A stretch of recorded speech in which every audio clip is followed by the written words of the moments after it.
Nouvel épisode dans la chronique de Flavien dont nous sommes tous les héros. Ouh là oui. Ah, je t'ai réveillé aussi. Alors, hein. celle-ci en plus elle est costaud. Donc est-ce que vous êtes prêts? Donc il m'arrive souvent des aventures dans ma vie, Fabien, et j'ai besoin de vous pour prendre les bonnes décisions. Du coup, alors, c'est le lundi de la rentrée, on va commencer notre premier cours pour devenir un héros. Ça mérite un petit applaudissement, je pense. Bravo. On y est quand même, après plus de 2 mois. Nous nous baladons dans la MJC de Montmirail, étrangement vide. En arpentant les couloirs, je me rends compte qu'il n'y a pas un bruit, pas âme qui vive. Je regarde un plan et me dirige vers le bâtiment B, où se déroule notre premier cours. En arrivant sur la salle principale, un homme cagoulé se met à nous courir après, armé d'une poêle à frire. Mon sang ne fait qu'un tour. Fabien, il paraît que tu sais garder ton sang-froid. Oui, tu confirmes. On a plusieurs solutions pour échapper à cet homme armé d'une poêle à frire. Petit 1, on court le plus vite possible. Petit 2, on se cache dans un des casiers à proximité. Petit 3, on prend notre courage à deux mains et on se bat. Petit 4, on essaye de discuter avec. Petit 3. Petit 3, Ah ouais. on est des vrais. On se retourne, le poing serré et on attend le verdict. L'homme cagoulé s'approche, tente de me frapper avec sa poêle. Je double esquive et je lui mets un uppercut dans le sternum. Il crie « Aïe !» Je tente un crochet du droit, il intercepte mon poing et rigole. Il me flanque un gros coup de poêle dans la ganache. Je saigne du nez mais je résiste. Il recommence, poum, cette fois je suis sonné. Je tombe au sol, blackout. Je me réveille dans une salle de cours, un peu groggy, ligoté à une chaise. Autour de moi, des élèves me regardent et m'applaudissent. Je ne comprends rien. Un grand homme en blouse blanche s'approche de moi. Mystérieux, hein? Ouais. Il se présente, Verne Brown, le fils de vous savez qui. C'est lui qui va s'occuper de ma formation en cas d'anomalie dans le tissu de l'espace-temps. On va prendre un cours de voyage dans le temps, les amis. Ce que tout héros doit savoir maîtriser quand même. Il me dit qu'il est 11h30, j'ai du retard. Floriane. Oui. Vu que le prof me pose la question, j'en profite pour te la poser aussi. Quel est ton rapport au voyage dans le temps? Petit 1, novice total. Petit 2, tu comprends le principe. Petit 3, t'es une seigneur du temps.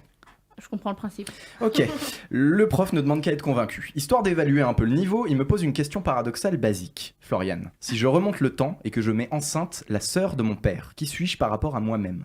Alors, si je remonte le temps et que je mets enceinte ma tante, je suis Bah, tu as la bonne réponse. neveu. Dans le cas où tu es une femme...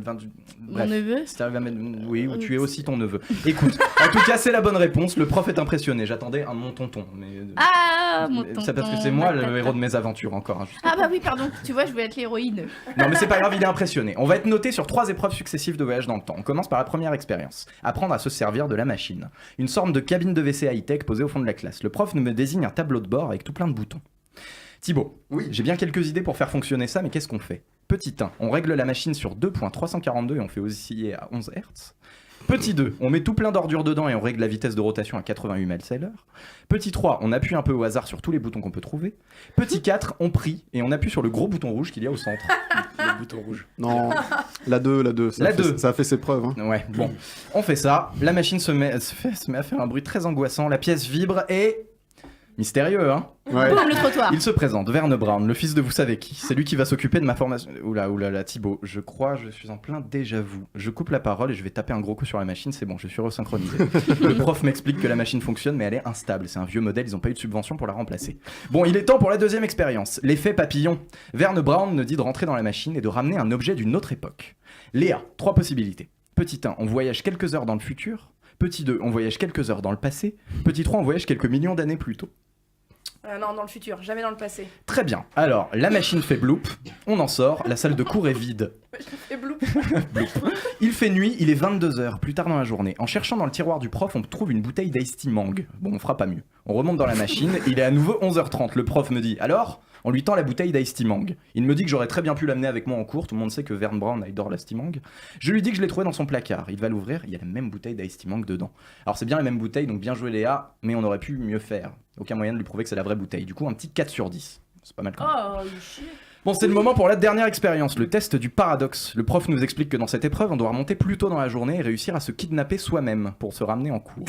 Verne Brown calibre la machine, on rentre dedans, bloop. On arrive dans la salle de classe vers 11h. Le prof est là, il me dit que c'est le moment. Il me tend un blouson noir, une cagoule et une poêle à frire. Fabien, est-ce qu'on est esclave de notre destin? Est-ce qu'on va boucler une boucle dont on connaît déjà l'issue? Est-ce qu'on exerce notre libre arbitre? On brise les chaînes de la prédestination? C'est dur à dire. Bon, de manière plus explicite, qu'est-ce qu'on fait? Petit A, on se poursuit dans les couloirs, on fonce dans le tas.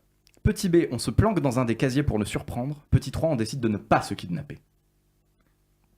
On décide de ne pas se kidnapper. Très bien. Alors c'est pas parce que ça s'est passé comme ça ce matin qu'on va laisser faire. On décide de ne pas se kidnapper, on dépose les armes et on se dirige vers la sortie. On va vivre notre vie comme on l'entend. Sauf que sur le chemin, on croise un homme cagoulé armé d'une poêle à frire. Il se dirige vers le Flavien du passé. Alors je vois de loin le Flavien tenter de se battre et se prendre une raclée par l'homme cagoulé. J'ai toujours l'air aussi con de loin. Une fois son affaire finie, il s'approche de moi. Alors, De retour, je suis enfin libre, il est 11h15, je ne suis plus entravé par ce stage, par cette chronique, par ces embroglios temporels qui n'ont ni queue ni tête. Mais l'homme cagoulé retire sa cagoule et devinez qui c'est ? Toi. C'est moi-même, bien vu. Oh. Il me dit que ça commence à être un peu le bordel là, donc la semaine prochaine, ce que je vous propose, c'est qu'on fasse une réunion des Flaviens pour tirer ça un peu au clair. Et pour vous laisser sur une note positive, tout de même, je vais m'inspirer de celui qui nous remet le sourire tous aux lèvres, c'est-à-dire Thibaut Marchand. On en a fini avec ces histoires temporelles, alors je dois vous laisser, je vais aller chercher midi à 14h. Ouais.